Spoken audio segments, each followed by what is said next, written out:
selamat datang kembali di Her Story, Puan Bersuara, Puan Berdaya. Her Story merupakan hasil kerjasama Komisi Nasional Anti Kekerasan Terhadap Perempuan dan Kementerian Komunikasi dan Informatika Republik Indonesia.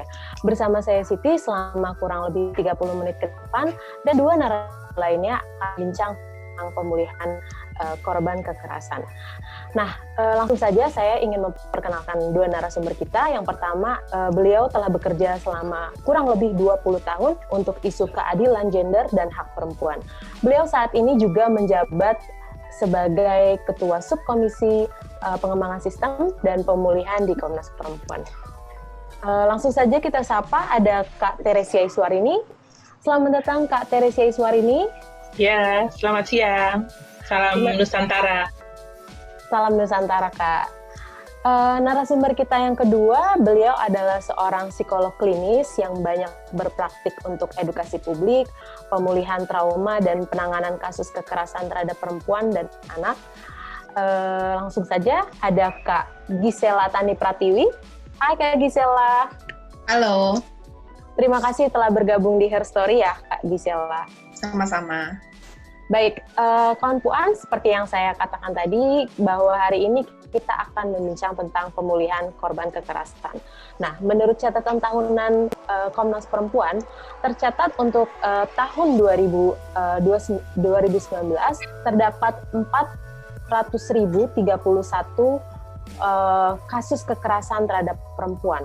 Nah, jika dihitung dalam kurun waktu 12 tahun, kasus kekerasan terhadap perempuan meningkat sebanyak 792% atau hampir 800%. Yang artinya kekerasan terhadap perempuan di Indonesia selama 12 tahun meningkat hampir 8 kali lipat. Nah, jika kita ngomongin tentang kekerasan terhadap perempuan, tentunya tidak hanya sampai kepada penyelesaian kasusnya ya. Nah, saya mau tanya nih, banyak kasus-kasus yang kita temukan baik di berita maupun di media sosial, korban yang tidak mendapatkan pemulihan, bahkan diantaranya ada yang sampai bunuh diri.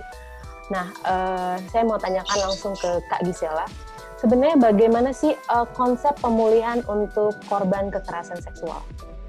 Baik, terima kasih Mbak Siti udah memberikan pertanyaan ini. Sebelumnya saya sangat gembira hari ini bisa ikut dalam acara Her Story ini. Jadi konsep pemulihan perlu kita pahami dulu bahwa ketika seseorang mendapatkan kekerasan seksual, hal ini adalah kejadian yang kemudian sangat berdampak ke seluruh aspek kehidupannya, ke seluruh aspek dalam diri korban, atau kita biasa menyebut juga dengan penyintas. Namun kita perlu ingat dalam konsep pemulihan bahwa setiap orang memiliki keberdayaan. Makanya kita menyebutnya sebagai penyintas, survivor. Karena setiap orang memiliki resiliensi, memiliki kemampuan psikologis untuk pulih. Namun tentu saja karena kekerasan seksual merupakan bentuk peristiwa traumatis psikologis yang sangat mendalam, perlu ada bantuan, ada dukungan, ada support dari lingkungan sekitarnya. Dan perlu kita pahami dari sisi psikososial atau kondisi psikologis yang lebih menyeluruh bahwa seseorang tidak berdiri sendiri. Artinya sama dengan konsep pemulihan, semuanya saling berkaitan satu sama lain.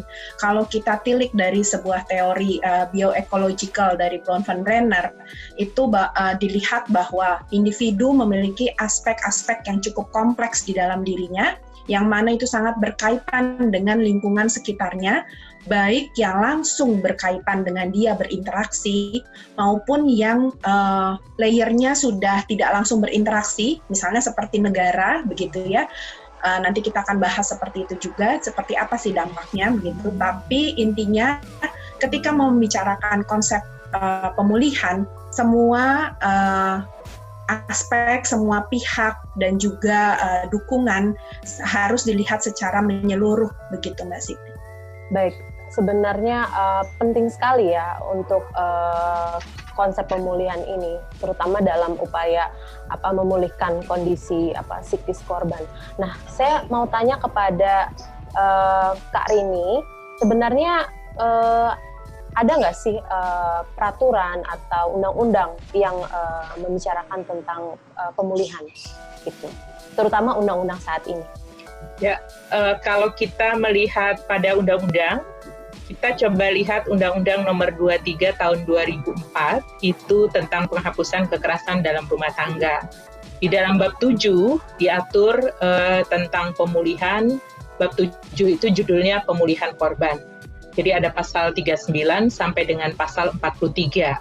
Nah, memang pasal 39 sampai dengan 42 itu mengatur tentang siapa yang melakukan pelayanan. Misalnya tenaga kesehatan, pekerja sosial, relawan pendamping, dan atau pembimbing rohani. Tapi tidak lebih dari itu. Nah, lebih jauh sebenarnya pasal 43 itu menyatakan bahwa ketentuan lebih lanjut mengenai penyelenggaraan upaya pemulihan dan kerjasama itu diatur dalam peraturan pemerintah. Ada PP-nya nomor 4 tahun 2006 tentang pemulihan. Nah, di dalamnya situ diatur lebih clear, sehingga kalau kita pernah mendengar tentang pengada layanan, tugas pemulihan ada di ruang-ruang pengada layanan itu. Sayangnya tidak ada lagi nih undang-undang yang mengatur tentang pemulihan. Bahkan di Undang-Undang Perlindungan Anak juga nggak ada. Satu-satunya hanya Undang-Undang Nomor 23 Tahun 2004 tentang penghapusan kekerasan dalam rumah tangga. Baik, jadi sebenarnya untuk peraturan ataupun undang-undang ini tentang pemulihan ini sangat terbatas ya, Kak, untuk aksesnya. Betul sekali. Baik, kalau begitu saya mau tanya lagi nih sama Kak Gisela.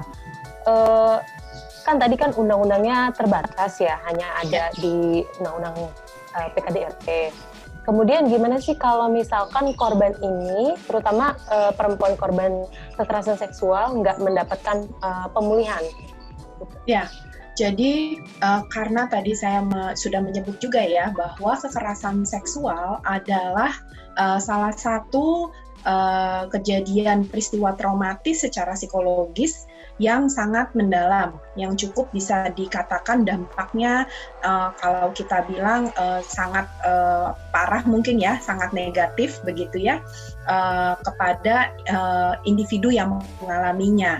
Karena itu sangat berkaitan dengan pemahaman kami terhadap psikotraumatologi, bahwa ketika seseorang mengalami trauma psikologis yang mendalam, tidak hanya mempengaruhinya secara psikis, namun juga ada koneksi dinamika biopsikososial. Jadi berhubungan dengan perkembangan otak juga, bagaimana otak kemudian juga mempengaruhi cara kerjanya, mempengaruhi keseluruhan tubuh seseorang, dan itu bisa mengakibatkan dampak yang sangat mendalam bagi penyintas atau korban yang mengalami kekerasan seksual.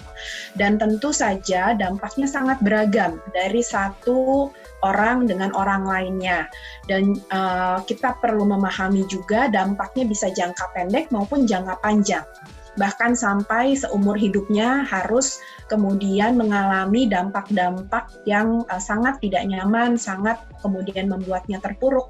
Apalagi kita pahami juga tadi ya, bahwa dalam skema psikososial, lingkungan juga mempengaruhi kondisi psikis seseorang.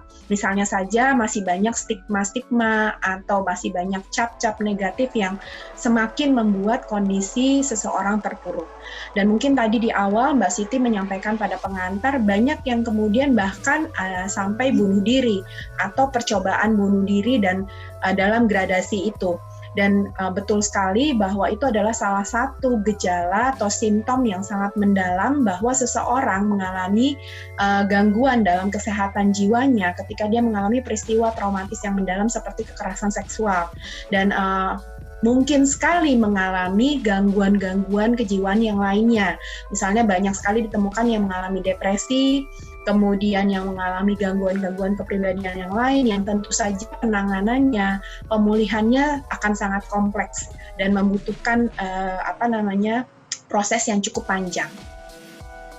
Ya, baik, tadi saya highlight bahwa trauma ataupun penderitaan yang dialami korban ini bisa berlangsung sampai seumur hidup ya, bisa mempengaruhi atau menimbulkan penyakit mental lainnya. Kita akan lanjut lagi, kawan Puan. Namun setelah yang satu ini jadi tetap bersama saya di Her Story.